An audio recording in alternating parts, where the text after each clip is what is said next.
Go. There we go. Holy smokes. Cool. Let's just settle in. Let's just do last time. Last time we'll ever do this.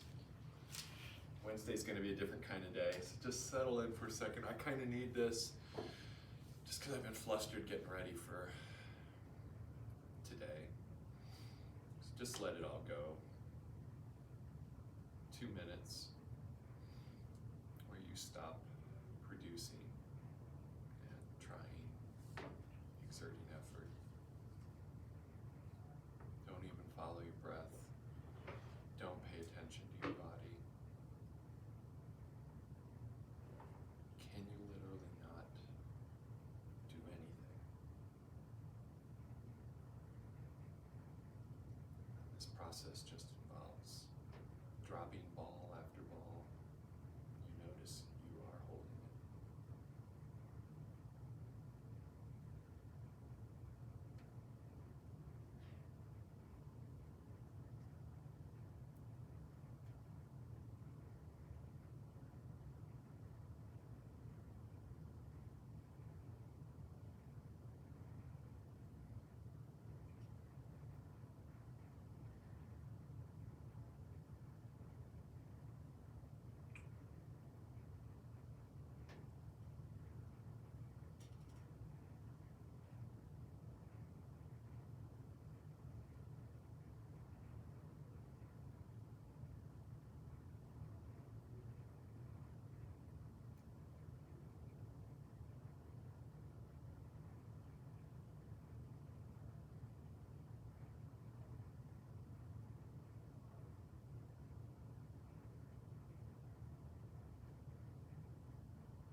State of doing things. Lord. Wow, my glasses are so freaking bad. Yeah. Alrighty, friends. Well, today's the last day I'm gonna do anything, at least actively. Any last time I'm gonna prepare and come in here and put on a show. Wednesday we will meet. We'll be here. But primarily to come on in and work on this thing, and I'll have a bonus problem for you today that arose from the lecture that I think is a pretty fun one, so I'll be giving that to you as well. And, oh yeah, Noah, if you have your first homework assignment somewhere, could I get it back at some point, just because I need to. Are you important? Yeah, exactly. Yeah, you and Diana figure it out. If you got it, you got it. If not, I'll just make some shit up anyway. So, part of me just kind of wants to just make up shit for this, but I'm gonna give it a semi-good faith effort. I don't think you have anything you're working on, right? It's been the longest break with no real analysis all semester. Yeah? Wunderbar. All right, my friends, let's, last day, I want to show you some stuff that we probably would never even get to in this class, and then use it to at least address a few kind of pathological examples. So today is all about weird functions.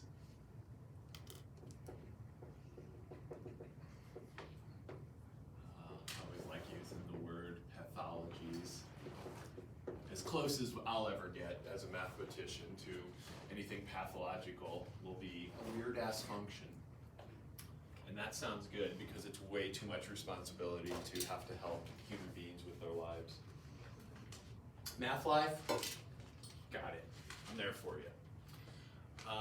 So first off, let's see, where did I even want to go with this? I want to talk about sequences of functions, because this is the key to understanding these two examples I'm going to show us today. Sequences of functions. And this is kind of the intro to functional analysis. So we're doing real analysis. In functional analysis, instead of points on the real line or in the real space, the points are actually functions. So they're actually points in infinite dimensional space. This was my specialty in grad school, functional analysis, so I'll put that up here. And I've daydreamed about doing this at Regis, but the problem is the prereq is real analysis, and you can see that if we filtered this group, out of all of you, how many more real analysis like classes would you like to take? So there's not a sustainable ecosystem to keep doing things like this. So unless, I mean, they should just let us run classes with 1 or 2 people, but they don't. But it would be lovely. So functional analysis. So anyway, let's just consider an example. I've got a function indexed, and that index corresponds to the power n on x. So this is just various powers of n, right? So f0 is 1, f1 is x, f2 is x squared, and so on. And generally you want an interval here. So we'll just say on a really lovely interval. 0 to 1, make this simple. So you can see the movement of this sequence like this.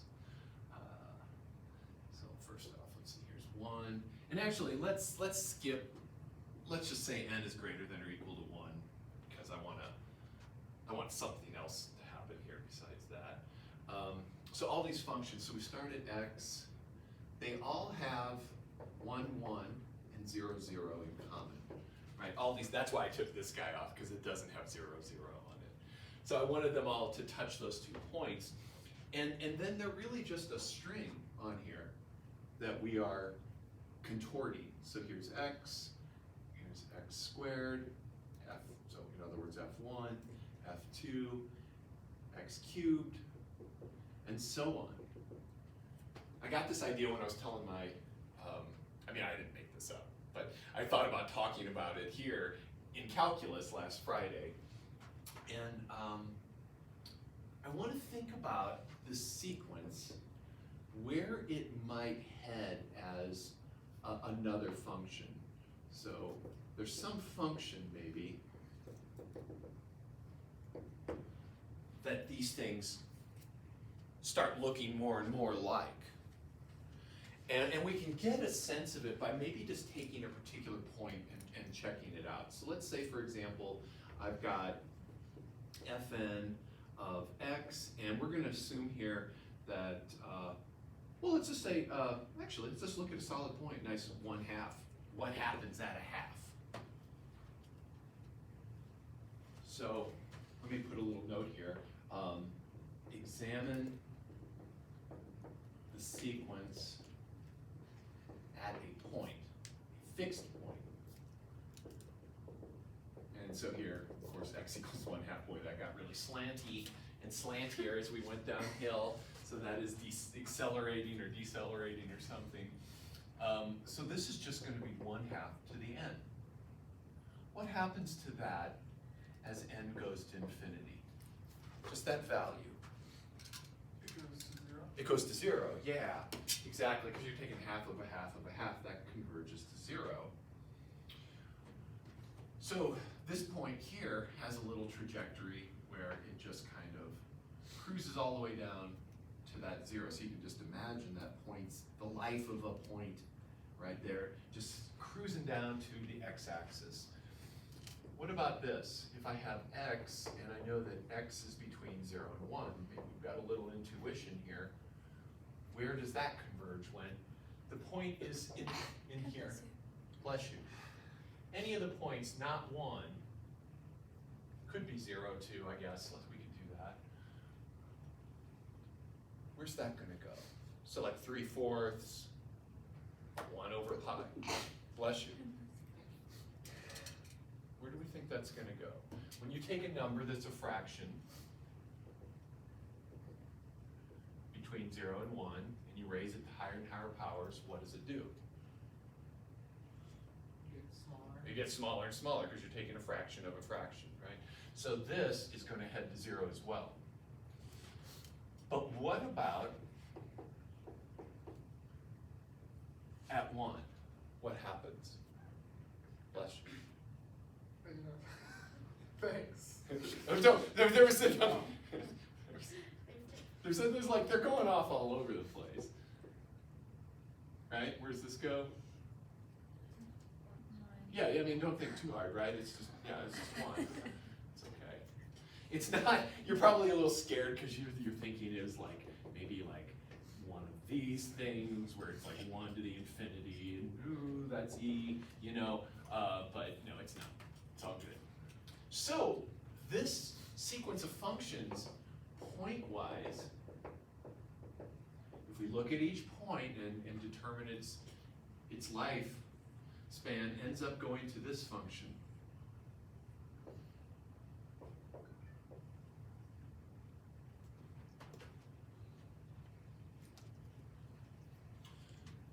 So this sequence, you notice that each one of these is continuous.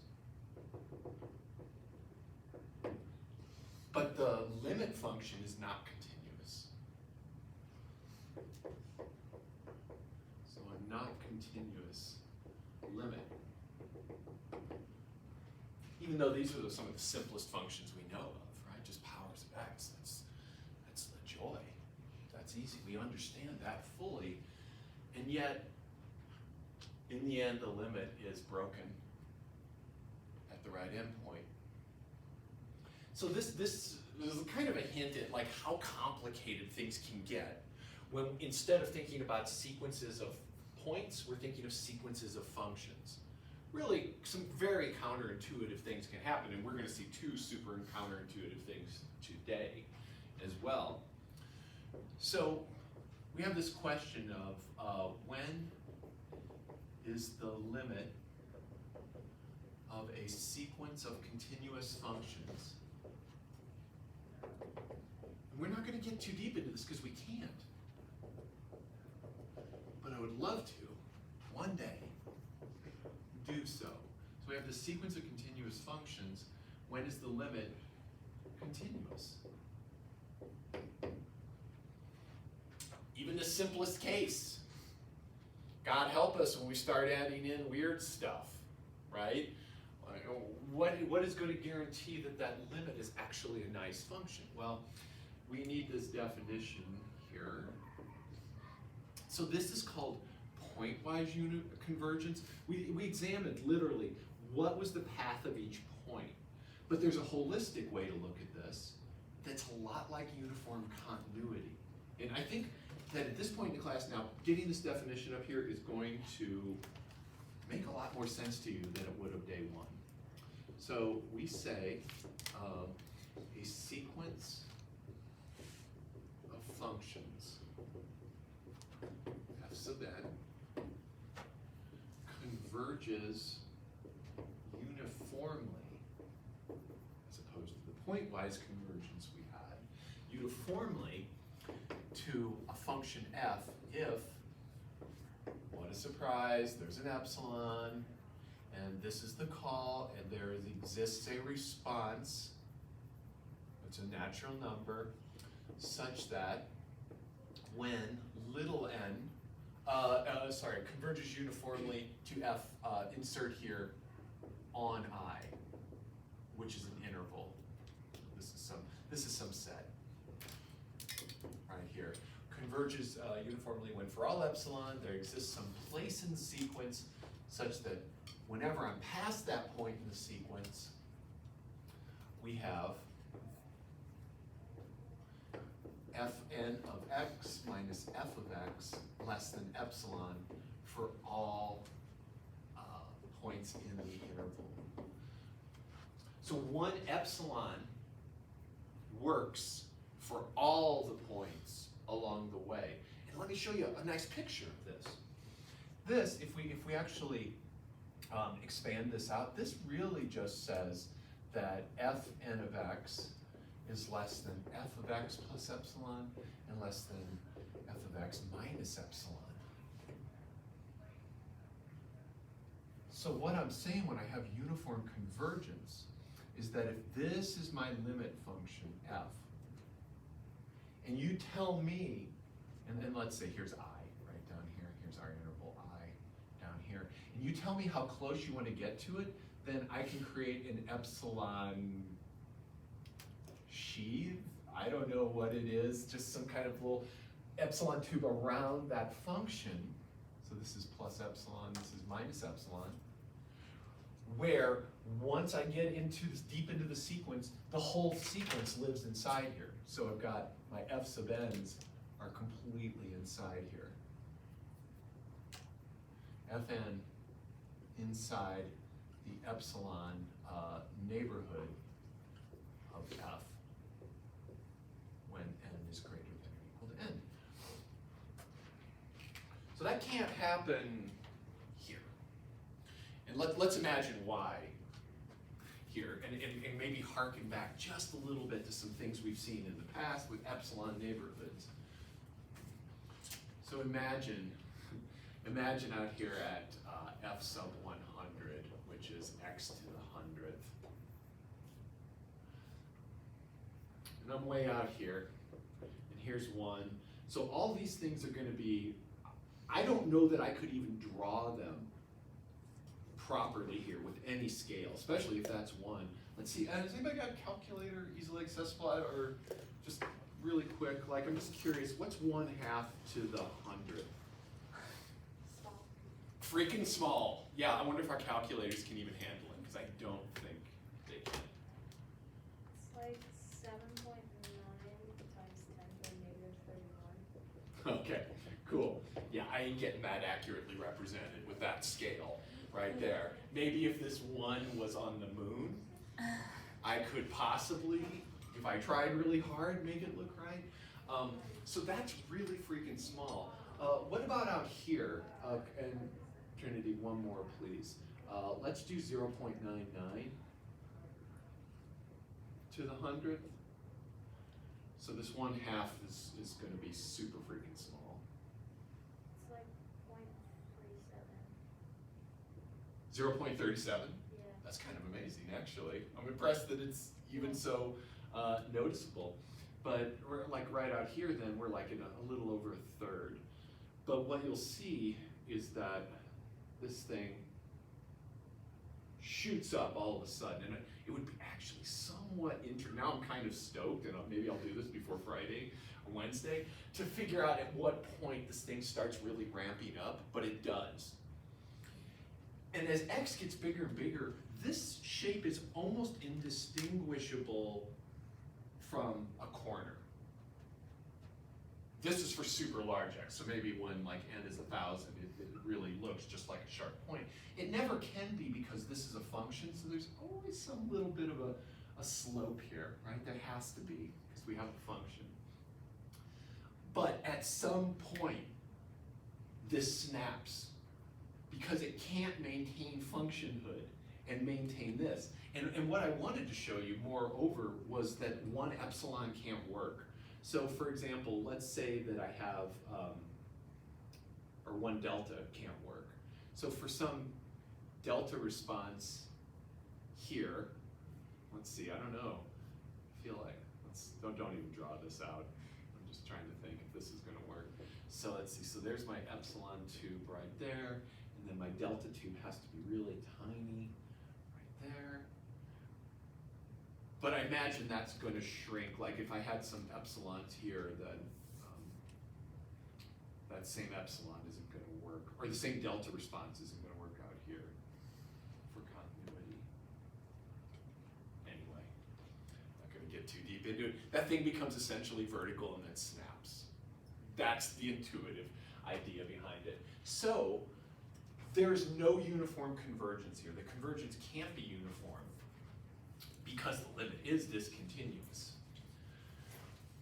So how am I going to use that theorem over there to help us with today? Well, let's start on our first adventure. So this is adventure 1.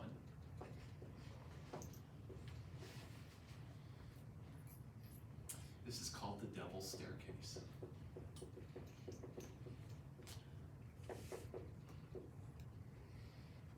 This is like such a white people name. This is like white people are always like naming things devil and stuff.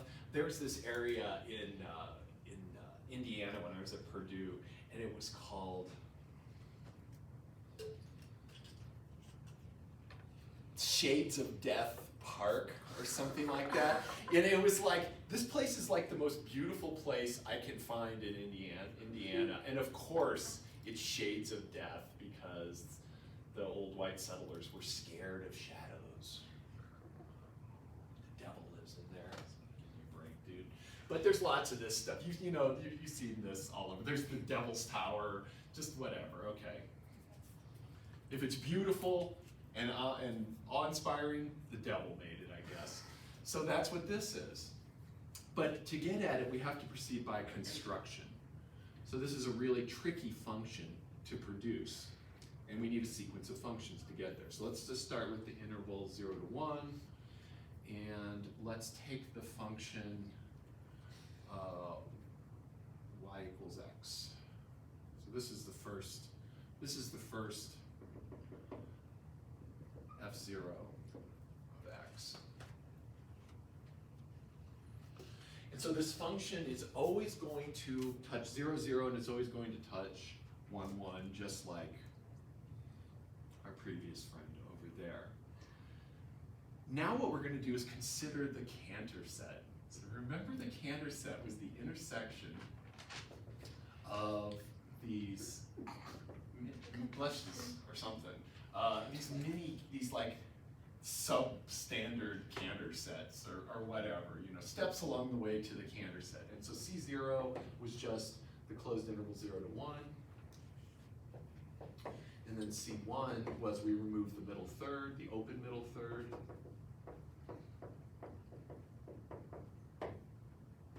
And I know you know this because you've actually done some stuff on your homework, but let's get one more up here.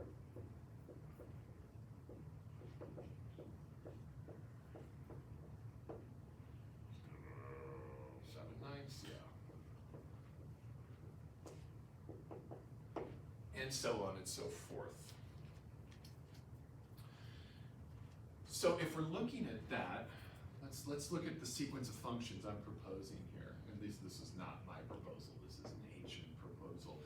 But let's look at C1, where we've got the Cantor set as our domain essentially. Well, kind of. We use parts in the Cantor set and parts outside of the Cantor set. So here's C1, right here. What we're going to do at each stage of the game is cut the vertical axis in half, or cut, for this first step, we're going to cut it in half. So 1 over 2 to the first. We are going to make the function constant on this non-Cantor set interval, so the middle third, and then just a nice diagonal line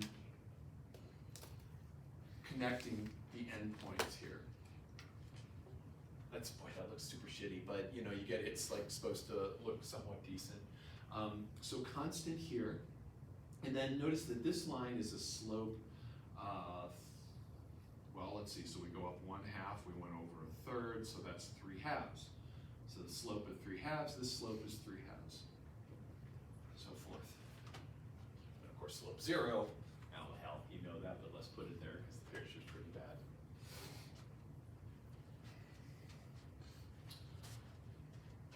So if I was thinking of this function and its derivative, let's just think about the derivative of this function. So f1 prime of x, because I learned this over the weekend. I've never thought of this function this way before. And it's really lovely and elegant. So it's going to equal 3/2, because that's your slope, when x is an element of C1, the Cantor set, stage 1, and it's equal to 0 otherwise.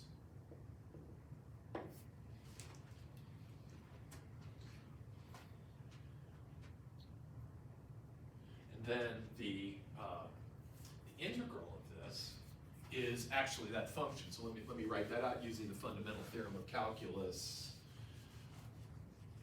I think it's part 1. Yeah. So note that f of x minus f of 0 is the integral from 0 to x of this f prime,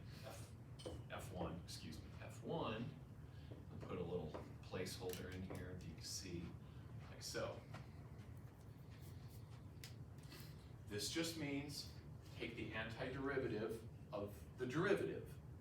That gets you back to the original function. This is something we didn't talk about, but it is part one of the fundamental theorem of calculus.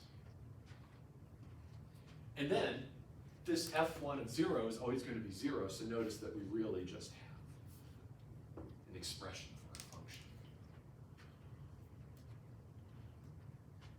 The reason I'm not writing that out is because there's all sorts of fancy things to deal with slope-intercept form and getting the points right on these two lines of slope 3/2.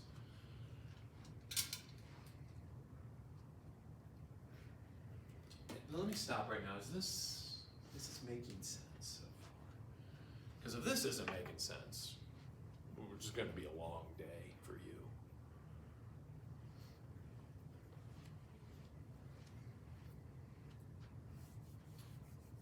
Just give it another overview. Yeah, totally. So I'm going to create a function using each stage of the Cantor set construction. This function, so right now, I think it'll become a little clearer too, Ashley, as we actually get to deeper stages. But for stage 1, I'm just going to let this function be 0 for points that aren't in C1. Okay. And then these diagonal lines that connect that middle segment to the endpoints. Yeah, so nothing too deep yet. And then this part here, does this make sense? Make sure that makes sense. Yeah, okay, cool. So the next step is go to C2, and we just play the same game. We're going to let the function be constant when we're not in the Cantor set, and it's going to be a line connecting the endpoints of the horizontal segments when we are. So C2, which is going to give us the F2, so this is F1 right here. C2 is going to look like this. And step 1 is get that dang Cantor set sketched out. So here's a third, here's 2/3, here's these middle pieces. And again, that's 1/9, 2/9, 7/9, 8/9.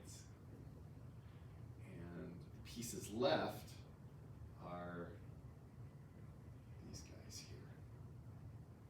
So this is C2, where I've removed the middle thirds of the previous pieces. And go to 1, and I'm going to have this function always be attached at the corners. I'm going to continue with my original 1/2 piece, so that looked like this. But now I'm going to have pieces halfway, 1/4.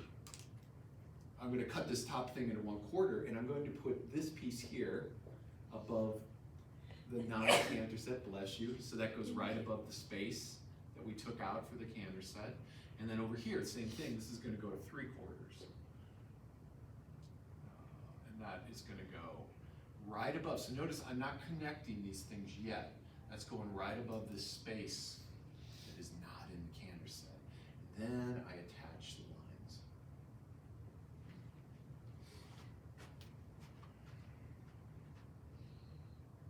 So let's look at the derivative. Because all these little diagonal pieces have the same slope. What is that slope? Can you figure that out for me? I'm going to run to the restroom. What is the formula for the derivative? So f2 prime of x equals. Be right back.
think? Do we have a slope? What are the slope of these little non-zero slope pieces? 9/4. Indeed. 3/2 squared. Right? Yeah? Does that make sense to everybody? So yeah, 9/4. Just take the rise, which is 1/4, divided by the run, which is a 9th. That gets you 9/4.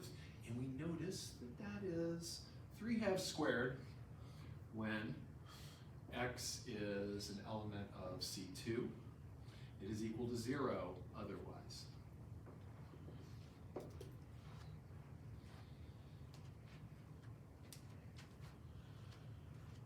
And we continue on and on. So like imagine what the next little tweak is going to look like. I won't do the whole thing, but first off, we could probably extrapolate here that f3 prime of x is going to equal 3/2 cubed when x is in C3, 0 otherwise, and you know, I could have just put n's here just as well, that fn prime of x is going to equal this to the nth power and 0 otherwise. But we've got the rhythm. And the scheme is always going to look like this. Take the remaining diagonal pieces, remove them, put inside here in the middle third of that space a halfway mark, connect the endpoints. Ooh. Easy to screw up.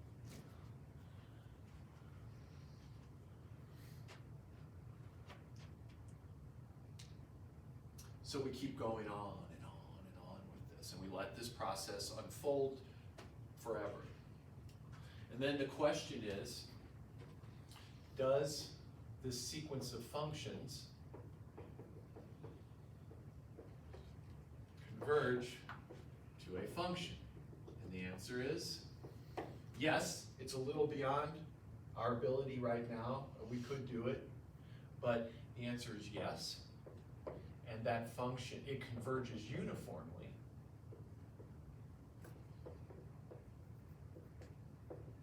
to a continuous function. It's amazing that this does converge to a continuous function because those slopes are becoming, think about what these slopes are doing here. They're becoming almost vertical, right? They're getting steeper at every step of the way. And so at some point, there are essentially vertical jumps in here, but somehow it remains continuous. So unlike our first example, where we ended up with this, and that was a big break, this process doesn't break anything. And the final product, and this is how you would demonstrate it, because it's really hard to believe, actually, that this converges to a continuous function. And there's something even more so about it. Something even crazier. Let's take a look at the final process. So let's say that Fn converges uniformly. So this is uniform convergence when you have double arrow.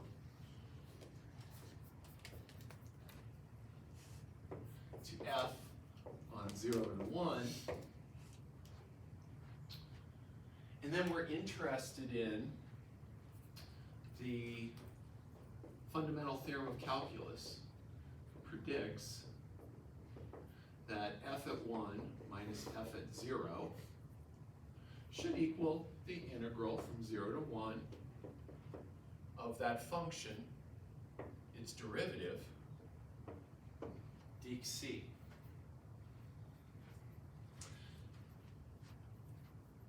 How big, so let's make a couple notes here. Note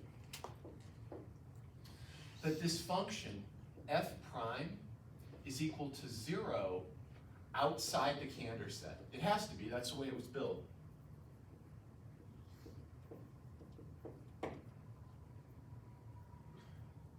How big is the Cantor set? And And so it's non-zero everywhere else.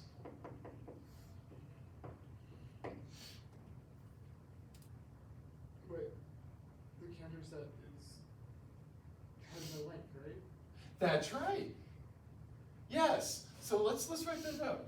Recall that the length of C is 0. It was dust, right? There was nothing there. We had removed everything except some Cantor dust that was left at the end. So this function is 0 except on the Cantor set. So this means that f prime is equal to 0 almost everywhere. And that's a mathy term. That's an official term. Let me explain what that means. And you would write, and when you go on, if you go do some grad work, you would write AE. That just stands for almost everywhere. And what that means is that f prime equals 0 except on a set of what's called measure 0. And measure 0, you could think of it as total length 0. That's not exactly right. But let me give you the official definition because I think you can get this. A set B in the reals has measure 0 if we can cover B with open intervals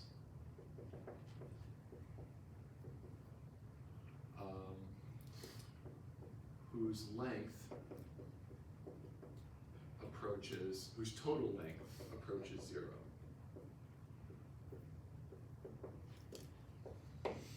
But you can just think total length equals 0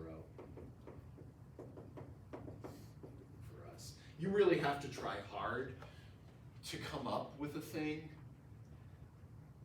that doesn't meet the total length equals 0 for us, and it still has measure 0. So anyway, just think there's nothing there. So this function is constant almost everywhere. That's what it means to have a 0 derivative, right? Your derivative is 0 when you're constant. So when we come over here, the end product of this thing is a function, the devil's staircase, the end of this limit, is a function whose constant almost everywhere. And it looks, you know, it's kind of got a fuzzy look. There's some obvious stuff. We'd have to get out Desmos to see a nice picture of it. But this function is constant almost everywhere. But it's also continuous. And it is non-decreasing.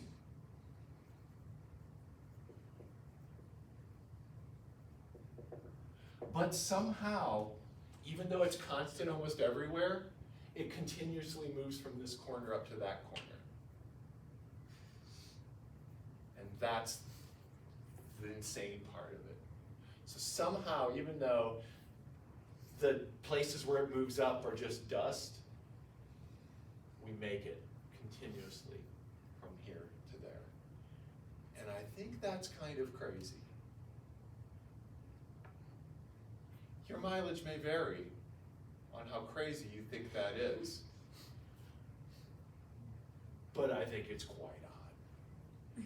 And it tells us that there's something going on deep inside here that is beyond our intuition. Oh, okay. So let's see, I don't know. Maybe you should just write, wow, in your notes so that you remember this was really awesome. Okay, so here's the extra credit. What is the area under the final product?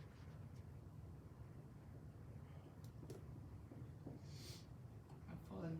I wonder what the area is under that thing.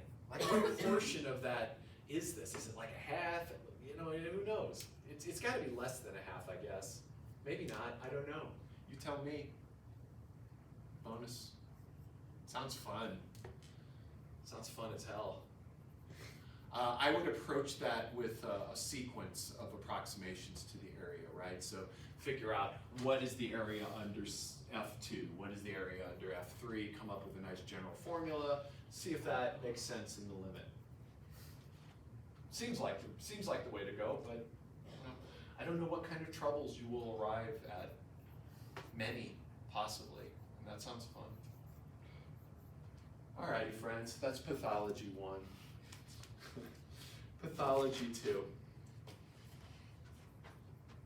which we hopefully have time for.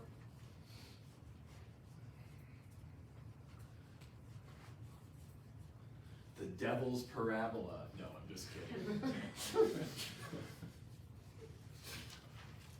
I really impressed with that. Yeah.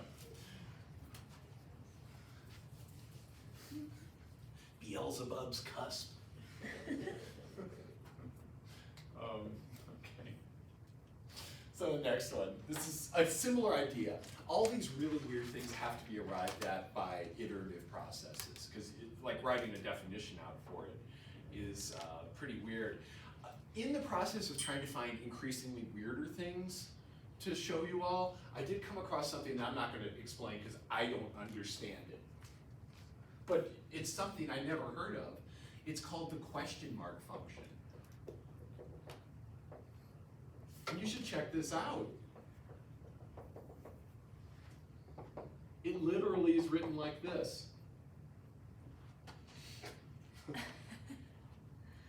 And it's pretty intense. You have to go into the representations of the number x and then do something to the expansion in ternary expansion or something like that. Or it's pretty crazy. So there I would just say check it out. Wow. And there was some other one, some circle function. It seemed even more arcane than this. So I think if we could understand this, that would be cool. Great math club talk. If we even have a math club, like, do we even, like, when do we meet? Like, are they meeting this week? Are we done? I don't know. It feels like. I can check my email later. Yeah, we should. I would hope we'd be meeting today. Well, don't we need to elect new leadership? I know. That's what I'm kind of like. There needs to be something happening. I better shake the tree on that. Yeah. Do you want to be a leader? I mean, if it keeps Done. the math club alive. Yes. But Excellent. I won't be here for the second half of next year. You traveling abroad? Or you? Yeah. So that's okay. All right.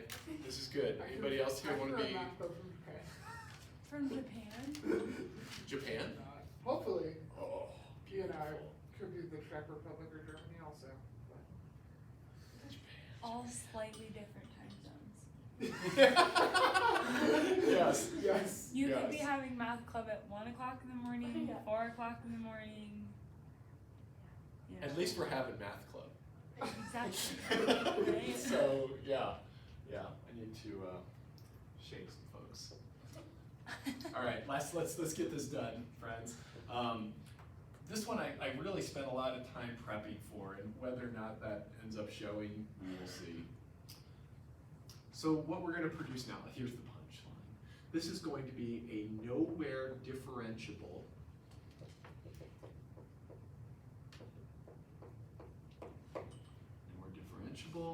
continuous function.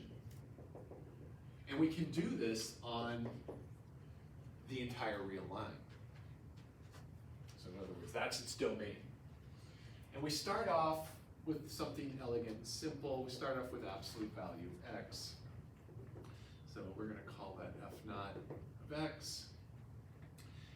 And we're just going to restrict it for the minute to -1 to 1.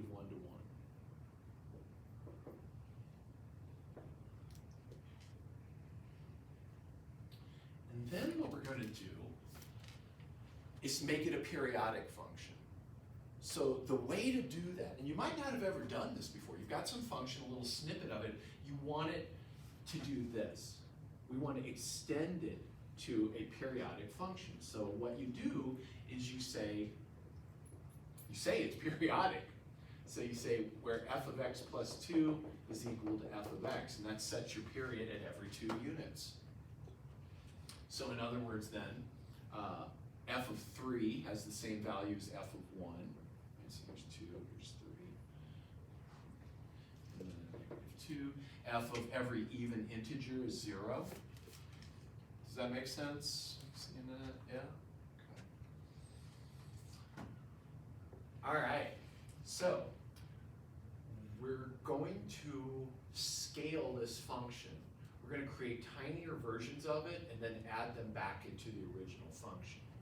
So we're going to let f1 of x be 1/2 the height, and we're going to scale it by a factor of 2 smaller. So to do that, you put a 2 here, and then your x coordinates have to be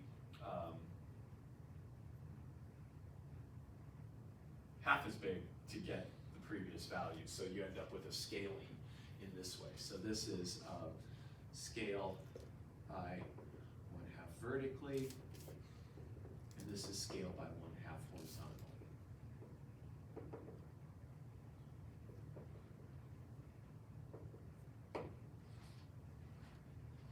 And what is that going to look like? Well, it's going to be the same function, except it's going to have height 1/2, and instead of maxing out at 1, it's going to max out at 1/2, and it's going to go to 0 at 1. And so this is the basic pattern then, and I'm just going to see that repeating over and over. And so it's like, it's looking pretty irregular the way I'm doing it, but yeah, that looks super bad because it looks super unpredictable. But just imagine taking this original picture, scaling it in the way that I just said, and then drawing it back on there. So let me draw it down here so there's no comparison. That'll just make life so much better. So here's F1. Look, now it doesn't have to compare. It doesn't have to compete with anything. Yay. And then we're going to do F sub n to be 1/2 to the n, f of 2 to the n x. So we're going to scale by a factor of 2 to the n, smaller.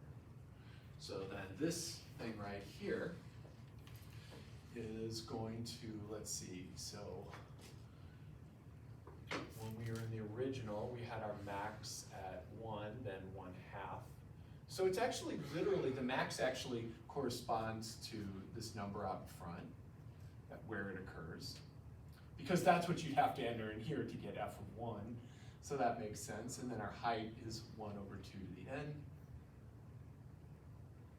And then this would be 1/2 to the n minus 1. Yeah. So what you're getting then are just a bunch of these triangle waves extending across the real line in both directions. And now we're going to add them. So when we add them, we're going to call it f of x, and it's going to be the sum from n equals 0 to infinity of f sub n of x.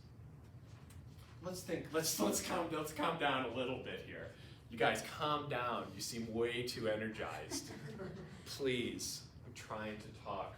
So let's just take a look really quick at like, what does f0 of x plus f1 of x look like? And the way to do this is to simply add coordinates. So let's try to get a nice understanding of this. So here's my first f of x. Let's do this precisely. So let's see here. So there's 1, there's 2, and let's just do this interval here, and then we'll have a sense of what it looks like everywhere else. So this is going to equal, so we have f of x equals, if we actually got the functions for this is going to just be x when x is between 0 and 1, and then 2 minus x from the second half over here. oh wait, sorry, that's F0. And then F1 of x is going to be, well, it's going to look like this. So I'm like, right now, I'm just like, well, I don't know what it's going to be. Let's go to the damn formula. So that's going to be 1/2 of f. And then we have to remember the periodicity, but if we get one little bit of it, we will be good. So, oh, sorry, 2x there. And so 2x, and then 2 minus 2x.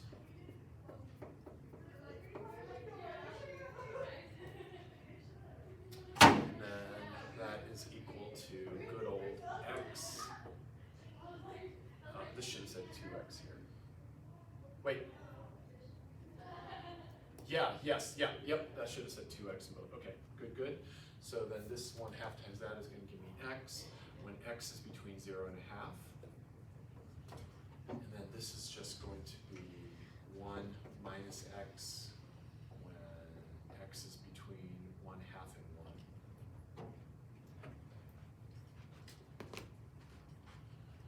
So f1 of x is going to look like, same, oh cool, it actually syncs up with this, so that's really nice. So it totally syncs up with this.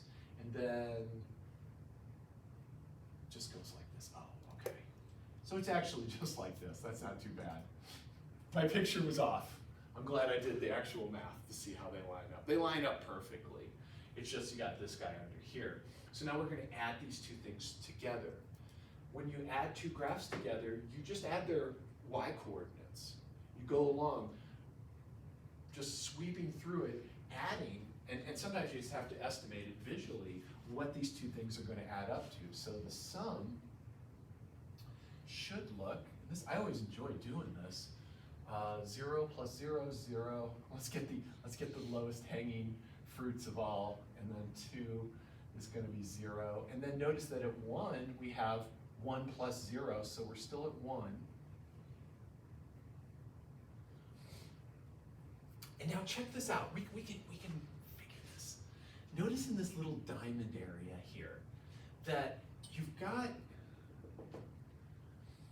this up here, and you're adding this stuff down here, and there's a symmetry here. So you can almost imagine that this is like you're adding these two little chunks down here up to here, and so they fill this up into kind of a platform like that, I think. Does that sound reasonable? Yeah, because this is 1/2 plus 1/2. That gets me there. This would be like 1/4 plus 3/4, and that gets me to 1. So all across here between 1/2 and 3/2, we've got a constant 1. And then here, we've got x plus x, which is 2x, which means that at 1/2, I go up to 1, and I'm feeling pretty good about all that. So that's the next step.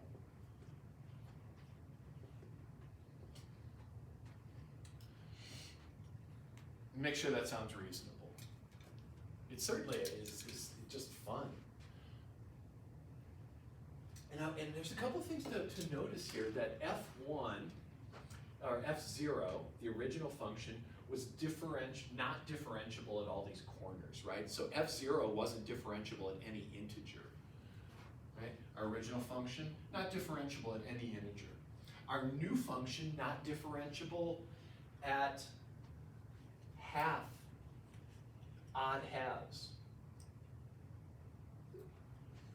But in the same interval, this original function, f0, was not differentiable at one place. This isn't differentiable at 2 places.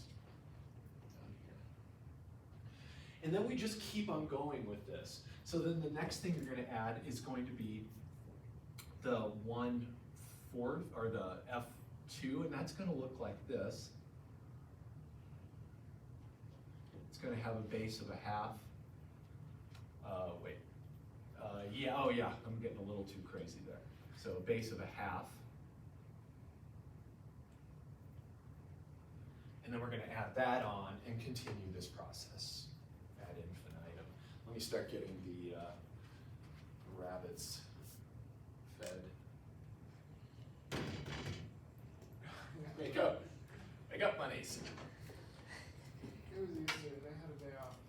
It's fair enough. Fair enough. Usually around the end of the semester, they're pretty wiped. So, and at the start of the semester, and everywhere else. Oh God, I hope that was my password. Okay, we'll find out soon. Wow, it worked. I want to show you what this process ends up looking like, because it's hard to picture without seeing a visual, and my visuals are subpar. Does this one have a name? Like the devil's? I believe it's called, actually, maybe like the Weierstrass function. That's a good question. I don't know. Weierstrass question mark? Yeah, exactly. Yes. Yes. The Weierstrass function. Yeah. It's all in how you say it. Okay, so let's take a look here. Maybe we can see a nice little video. How do you do this? No, my friend, would you please reduce the lighting? Thank you. All right, thank you. I tried to find a Desmos where this gets built, but I couldn't. Ooh, I will show you this. Desmos Devil's Staircase.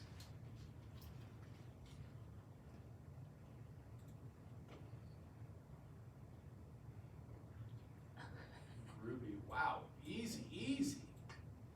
Calm down. Really, just jump in there. So there, huh? And then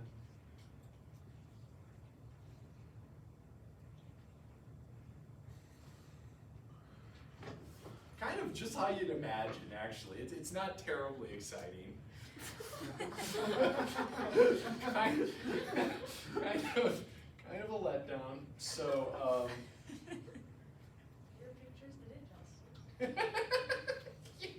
yes, nothing was lost, alas, unfortunately. Still all the magic. It is the Weierstrass. Yes, it is the Weierstrass. Okay, look Where did at you that. go? It is the Weierstrass function. All right, so show me a movie, dude. Is this a movie? No, it's 14 minutes. It's not a movie of what we want to see. Here. Usually they have like little. Ooh.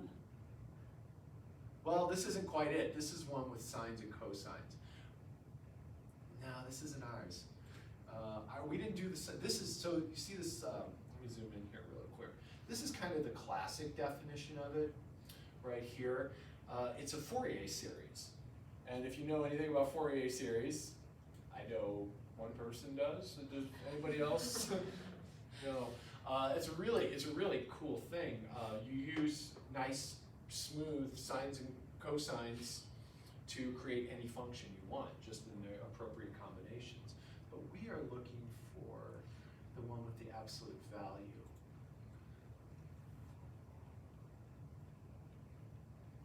Oh, here, I know what to do. Let's just look at images. There it is. That's our friend. And What's up with it? so this is what ours ends up looking like. It's what? It's amazing. So, could you, Wow. could you zoom in on any of the humps that would look like the same? Well, I'm sorry, say that again. Could you zoom in on like any of the humps that would look like the same, like a fractal would? Yes. Yeah, exactly. It is a fractal.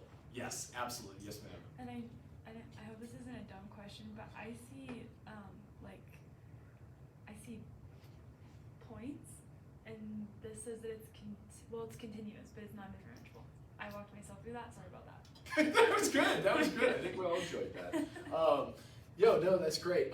Yeah, so a couple observations, fantastic observations. This turns out that the sequence converges uniformly to this. And this is a continuous function. It looks continuous, right? But given the construction, you might think that there's ways jumps could possibly be introduced. if you think about it, at any step of the way, we're adding, so don't go to infinity, but we're adding continuous functions together, and the sum of continuous functions is continuous. So at any truncation of that series, it makes sense that it would be continuous.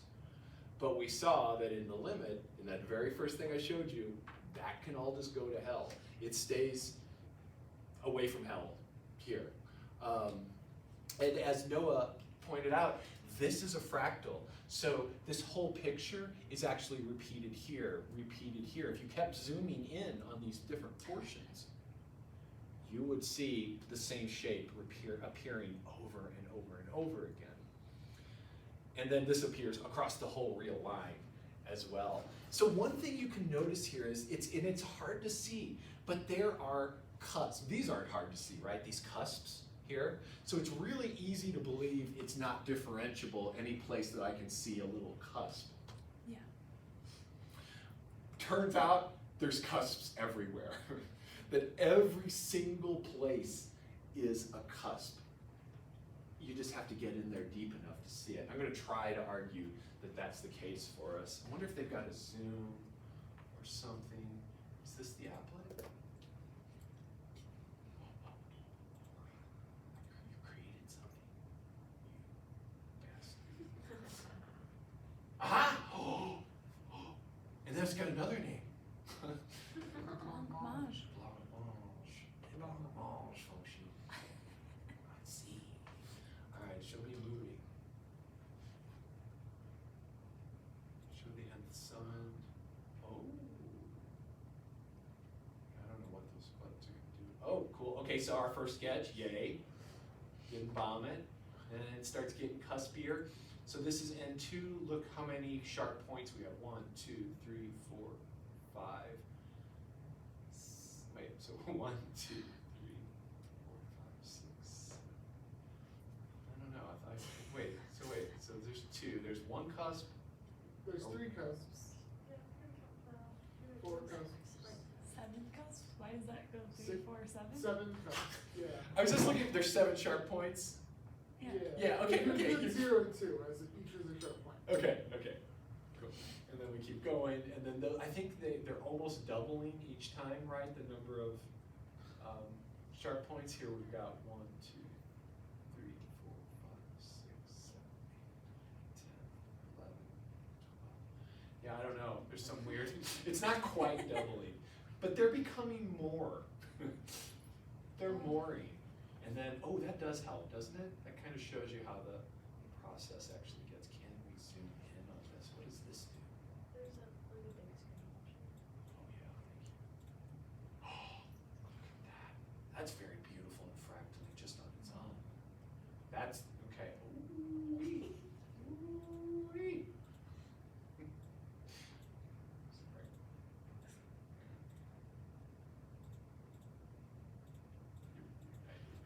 Sorry. Just like, get Grandpa off there. Anyway, wow, that's cool seeing that thing at the bottom though, just thinking it's a sum of all that stuff down there.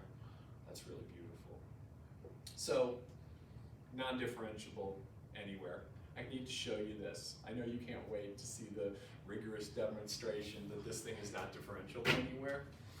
But maybe we can skip a couple things really quickly. Can we agree that it's going to have a cusp at any dyadic point? And when I say dyadic point, I mean 1 over 2 to a power. That makes sense, right? Because, I mean, think about where these cusps are, right? The Sharpie things on these occur at multiples of 2. Half, quarter, eighth, right? So all those Sharpie things from the triangles occurs at multiples of 2. So it makes sense that they're going to produce Sharpie things up here. Sharpie is the technical term for that. And let's add that. Let me just show you the argument here really quickly.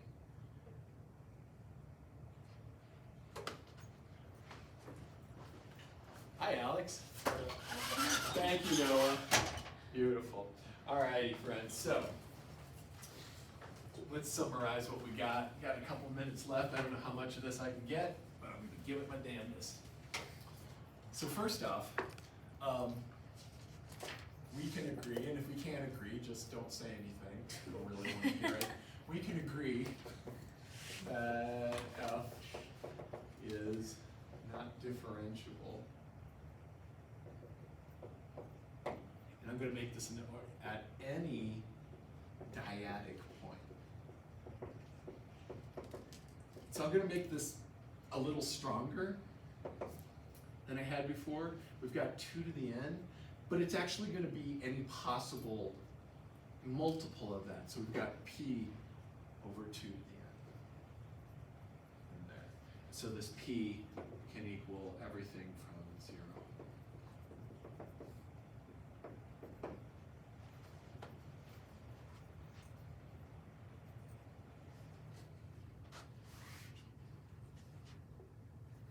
And does that sound reasonable?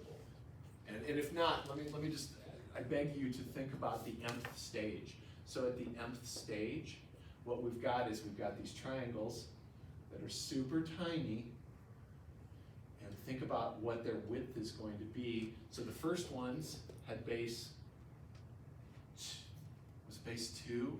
Yeah. And so this was at stage 0, we had base width 2. At stage 1, we had base width 1. So at the nth stage, we're going to have base width 1. Let's see. Okay, so 0 stage 2. No, I gotta go here. Second stage 1 over 2. So it's going to be 1 over 2 to the m minus 1. Yep. Groovy. Okay, cool. So that means that if this base width is that, then this right here would be half of that. So that's going to be 1 over 2 to the m, just this halfway distance here. 1 over 2 to the m. And I've got 1 of them, 2 of them, 3 of them, 4 of them, 5 of them, right? So each one of these little points is some p over 2 to the m. I just don't know which one it is, but it could be any of them. How's our time going here? We'll see. Then if I don't get this done, I'm going to write it up real nice, and then we'll just like take a few moments at the beginning of Wednesday to just finish it up. And yeah, in fact, I think that's just what I'm going to do. Because this gets pretty detailed, and I don't want to start this and then everybody's like, what did we do last time? We'll finish it up. So here's the plan for Wednesday, my friends. Come in, finish up this, see why this thing isn't differentiable anywhere. I'll make a nice write-up, like I said, and then come ready to work on this. And so this is due the Friday of the end of the day of finals week. And what I was kind of thinking is, I'm just going to have office hours by appointment. Does this sound okay? Is that okay? Because I don't want to just like make them and then go sit there and have no one show up. Because these guys, my calc class, their finals Monday morning. You are all I have. So I'm happy. So you like email me and say, hey, Dr. T, can we meet? We'll set up a private time that works for both of us. Awesome.